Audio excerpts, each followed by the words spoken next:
कौन से ऐसे मुद्दे हैं जिसको लेके आप शिकायत कर रहे हैं? सब कल हम टीवी देख रहे थे तो उसमें एक समाचार आया कि उत्तर प्रदेश सरकार के द्वारा महिलाओं के खाते में 20,000 रुपया चुनाव के पहले और 10-10 हज़ार रुपया चुनाव के बाद डाले जाएंगे। ऐसा बिहार में भी हुआ, ऐसा बंगाल में भी हुआ, लेकिन बिहार में आरसी कटना स्टार्ट हो गया। जिन लोगों को पैसा दिया गया था उनकी आरसी भी जा रही है और सरकार ये कह रही है कि हम 30,000 रुपया चुनाव बाद देंगे। तो इसी तरह से अमित शाह जी ने और प्रधानमंत्री जी ने घोषणा की थी कि हम 15 लाख रुपया देंगे। बाद में उन्होंने कह दिया ये जुमलाबाजी थी।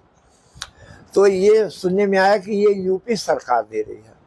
तो औपी सरकार कहीं वही पैसा नहीं ना है जो दूध का दूध और पानी का पानी वाला है, जो राम मंदिर से चोरी हुआ है। आखिर ये पैसा देने का क्या औचित्य है? अगर गरीबों की गरीबी खत्म करना है तो उसमें एक न्याय संगत कार्रवाई ये होनी चाहिए कि जैसे औरतों को समूह में कर्जा लेके औरतें बैठी हुई हैं, उनके समूह के कर्जे को माफ कर दिया जाए। और कल हमने देखा तिरंगा यात्रा निकाली जा रही थी। तो साहब क्या साबित करना चाहते हैं कि हम बड़े राष्ट्रभक्त हैं और आज भी आरएसएस के कार्यालय पे तिरंगा का झंडा नहीं है। और वो लोग झंडा निकाल रहे हैं जो लोगों ने अंग्रेजों को संधि प्रस्ताव देने का काम किया था। वो लोग झंडा बच्चों से निकलवा रहे हैं जिन्होंने अभी दिल्ली में बच्चों के ऊपर डंडा मरवाने का काम किया और बिहार में गोली चलवाने का काम किया और बच्चियों के प्राइवेट पार्ट पर डंडों से हमला करने का काम किया। इनको इतनी भी तो हया होनी चाहिए कि जिन बच्चों के साथ आपने अपराध किया कम से कम उन बच्चों को तो इस धूप में न घुमाते। और अगर नैतिकता है तो फिर उन बच्चों की जो मांगे हैं उन्हीं को आप मान लो।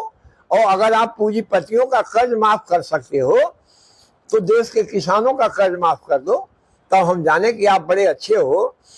जोगी जी ने एक बात कही थी कि भ्रष्टाचारी की खैर नहीं। आप बताइए अब इसके बाद कौन सी बड़ी बात होगी कि जोगी जी अभी जिनको छोड़े हैं क्या वो सदाचारी थे? और जिन लोगों के यहाँ अभी योगी जी इस जिले में 2 जगह खाना खाने गए, क्या वो ईमानदारी की प्रतिमा टंगी हुई है? इसी की जांच कर ली जाए।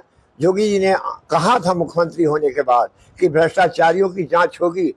उस समय हम लोगों ने जिला पंचायत पे धरना देके कहा था कि जो भ्रष्टाचार की जननी महाराजगंज में जिला पंचायत है इसकी जांच करा ली जाए। साहब उसको तो छोड़िए, अब हालत ये है जिन विधायकों ने 40-40 करोड़ का स्कूल बनवाया, हर शहर में कोठियां बनवाई, 4 शहर में, जिनके ऊपर अपराध के मुकदमे आए, आय से अधिक संपत्ति के, सरकार ने उसको भी छोड़ दिया। यहीं पे आप देख लीजिए पान लगाने की दुकान नहीं है विधायक लोगों के पास और हवेलियां खड़ी हो रही हैं। ये किस बात का परिचय है? तो मेरा ये कहना है कि सरकार पैसा अगर अच्छी है तो किन बातों के लिए दे रही है? सरकार अच्छी है तो जनता अपने आप वोट देगी। सरकार तो एक काम और अच्छा की है कि जो बच्चे पीना नहीं जानते थे हर चौराहे पे दारू की दुकानें खुलवा दी गई और स्कूल बंद कर दिए गए। तो वोट लेने के लिए बीजेपी कहां तक गिर सकती है ये अभी और देखने को मिलेगा।